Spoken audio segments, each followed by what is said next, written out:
नमस्कार मु अमृता आपण समस्त मो कुकिंग चैनल रे बहुत बहुत स्वागत जनाऊँगी। आज मु आपणक सहित गोटे बहुत ही इजी जलखियार रेसिपी शेयर करी जोटा कि आमे बड़का भात रू तैयारी करिबा। ता सहित गोटे राग चटणी रेसिपी भी शेयर करी जोटा कि या सहित बहुत ही बढ़िया लगी था खाइबा पाई। आपण जदि थरे जलखिया को बनैले ना तो नेक्स्ट टाइम रो आपण एक्स्ट्रा भात रांधिकी ताको साइतिकी रखिबे एई जलखिया बनैबा पाई। आउ याकू केवल जलखिया पाई नुह आपण चाहिए संध्यारे टिफिन पाई मध्य याकू बनै पारिबे। तो आसंतु एबे बेसी देरी न करी ए रेसिपी को बनैबा स्टार्ट करिबा।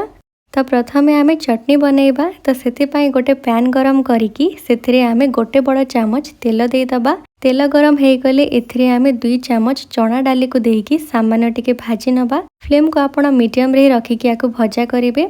एबे एथिरे 1 इंच अदा आउ 5 ରୁ 6 रसुण कोला देकी ताकू भी भाजी दबा। अदा रसुण सामान्य टिके भजा हे गले एथिरे आमे फाळे प्याज को काटिकी पकेइबा। तो गोटे मीडियम साइज रो फाळे प्याज को एठी मु काटिकी पकेइची। प्याज को एबे आमे सामान्य टिके सॉफ्ट होबा पर्यंत भाजी नबा। प्याज सामान्य टिके सॉफ्ट हे गले एथिरे आमे गोटे छोटो साइज रो कटा टमाटो ऐड करिबा। आउ टमाटो को भी आमे सॉफ्ट होबा पर्यंत भाजी नबा। तो आपण फ्लेम को मीडियम रे रखिकी ए सब को भजा करिवे। एबे आमे एथिरे 3टी सुखिला लंका ऐड करिबा। लंकार एठी मु मंजी काढी देइची तो एटा बेसी राग लागिबनी। आउ जदि आपण छोटो छुआ मानक पई करूछंती तो आपण लंका कम ऐड करिवे नहले तो याको टोटली अवॉइड करिवे। एबे आमे सब को सामान्य टिके भाजी दबा। आउ भजा हे गला परे एथिरे आमे 4 बड़ चामच पानी ऐड करिबा। आउ याको भलो भाबरे मिक्स करिकी 2 ରୁ 3 मिनिट पई मीडियम फ्लेम रे कवर करि दबा। एतिकी टाइम रे डाली भलो भाबरे सॉफ्ट हे जिवो आउ ता सहित जो पानी अंश अछि सेटा मध्ये सुखी जिवो।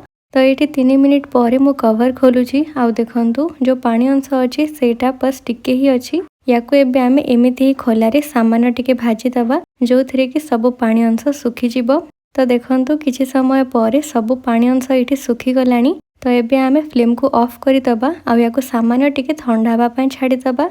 एटा सामान्य टिके ठंडा हे गले आमे याकू गोटे मिक्सी जार रे देकी अल्प टिके पानी देकी ग्राइंड करनबा। आउ एठी हमर चटनी रेडी हो जाइछि। एबे आमे एथिरे गोटे छुंक देइ दबा। तो सेथि पई आमे याकू गोटे जगह रे काढी नबा। आउ गोटे तड़का पैन को गरम करिकी सेथिरे गोटे बड़ चामच तेल गरम करिबा। तेल गरम हे गले एथिरे आमे आधा चामच सोरिष ऐड करिबा। सोरिष चटकी गले एबे आमे एथिरे अल्प किछि भृसंग पत्र देकी भलो भाबरे मिक्स करिबा। आउ याकू नेकी संगे संग चटनी ऊपर देइ दबा। आउ याकू भलो भाबरे मिक्स करिबा। एबे एथिरे स्वाद अनुसार लूण देकी भलो भाबरे मिक्स करि नबा। आउ एठी हमर चटनी रेडी हो जाइछि। एई चटनी ना खाइबा पई बहुत ही चटपटा लागि थाए। तो एबे चटनी रेडी हे गला परे आमे गोटे बड़ मिक्सिंग बाउल नेकी सेथिरे देइ दबा गोटे कप भात।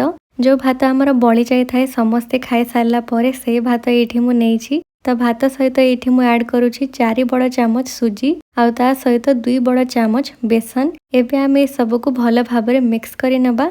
याको आपण भलो भाबरे चकटिला भलिया करिकी मिक्स करि नेबे। एबे एथिरे आमे लूण ऐड करिबानी। लूण आमे पूरा लास्ट रे ऐड करिबा। याको आमे भलो भाबरे प्रथमे मिक्स करि नबा। ए सब भलो से मिक्स हे गला परे एबे आमे एथिरे ऐड करिबा 2 बड़ चामच कटा प्याज ता सहित 2 बड़ चामच कटा कैप्सिकम आउ गोटे बड़ चामच कटा गाजर ता सहित गोटे कटा कंचा लंका 2 चामच कटा धनिया पत्र आउ स्वाद अनुसार लूण देकी आमे याको भलो भाबरे मिक्स करि नबा। आपण याको सेमिति ही चकटिला भलिया करिकी मिक्स करि नेबे। एई जलखिया बनैबा पई आपणको इनो सोडा दही किछि भी दरकार पड़िबनी। ए रेसिपी बहुत ही हेल्दी रहिछि आ बहुत ही इजी मध्य। एटा भलो भाबरे मिक्स हे गला परे आमे हमर 2 हाथ रे अल्प टिके तेल लगै नबा। आउ एथिरु आमे गोटे चामच गुळा नेकी ताको एमिति गोल शेप देइ दबा। आउ ता परे ताको हाथ रे सामान्य टिके प्रेस करिकी एमितिया गोटे टिक्की भलिया शेप देइ दबा। आउ एठी हमर गोटे रेडी हो जाइछि। एबे आमे बाकी सब को भी एमिति ही बनेकी रेडी करनबा। आपण हाथ रे अल्प टिके तेल लगेकी याको करिवे नहले हाथ रे एटा लागि जिवो। तो एमिति ही आपण गोटे गोटे चामच गुळा नेकी ताको हाथ रे एमिति गोल शेप देइ देबे। आउ ता परे ताको सामान्य टिके प्रेस करिकी गोटे टिक्की भलिया शेप देइ देबे। आपण थरे जलखिया को ट्राई करिकी घरे समस्तन को खुआंतु। देखिबे छोटो छुआ माने मध्य याको बहुत ही खुशी रे खाइबे। एटा बनेबा बहुत सहज ता सहित बहुत कम टाइम रे बनी जाय थाए। आउ खाइबा पाई मध्य बहुत ही बढ़िया लागि थाए। तो देखंतु एठी मु सब टिक्की रेडी कर देइछि। एबे आमे गोटे पैन गरम करिकी सेथिरे देइ दबा 2 बड़ चामच तेल तेल गरम हो गले एथिरे आमे अल्प टिके सोरिष देदबा ता सहित अल्प टिके जीरा आ अल्प टिके ऐड करबा धला राशि। एबे आमे याकू बेसी भाजीबानी बा सामान्य टिके आपण मिक्स करिके ताको सबआडे स्प्रेड करदेबे आउ तापरे ए सब टिकी को नेकी आमे पैन रे देदबा आउ एबे आमे याकू मीडियम फ्लेम रे ही कुक करिबा। जेतेबेले टिकीर गोटे साइड हाल्का टिके बस कुक हो जिवो तो आमे याकू उल्टेई दबा। आपण जमा भी वेट करिबेनी कि गोटे साइड हेला परे ही उल्टेबे बोली काहेकि ना देखंतु आमे पैन रे ऐड करिछे सोरिष जीरा आउ धला राशि तो जेतेबेले आमे सेते टिक्की को ऐड करिले तो गोटे साइड रे से सब लागी गला तो टिक्की जेतेबेले गोटे साइड हाल्का टिके कुक हो जिवो आउ तापरे आमे ताको उल्टेई दबा तो तार आउ गोटे साइड रे भी ए सब किछि लागी जिवो।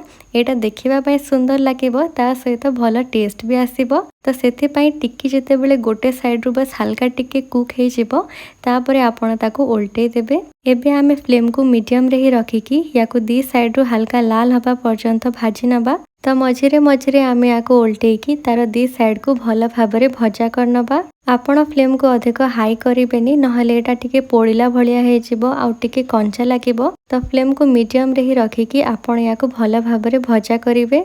अधिक समय लागिबनी पाखापाखि 5 रु 7 मिनिट भितर ही एटा भल भाबरे भजा हे जाय थाए। तो देखंतु किछि समय परे एटा दी साइड रु बढ़िया भाबरे भजा हे कि लाल हे गलानी। तो एबे आमे याको अधिक भाजीबानी एबे याको आमे गरमा गरम खाइबा पय सर्व करिबा। तो आमे जो चटनी बने के रखिथिले ता सहित आमे याको खाइबा पय दबा आउ यार टेस्ट आपण को बहुत ही बढ़िया लागिबो। आपण याको थरे ट्राई करंतु देखिबे आपण याको थरे बनेले ना बार बार बनेबा पय चाहेबे। तो आशा करी आज रेसिपी आपण को पसंद आसीथिबो। जदि पसंद आसे तो वीडियो को लाइक करिवे निजर फ्रेंड्स और फैमिली सहित शेयर करिवे आउ आगको एमिति ही रेसिपीज देखिबा पय चैनल को सब्सक्राइब करि नेबे। तो पुणी भेट हेबो आउ गोटे नुआ वीडियो रे सेते जाय रहेली नमस्कार।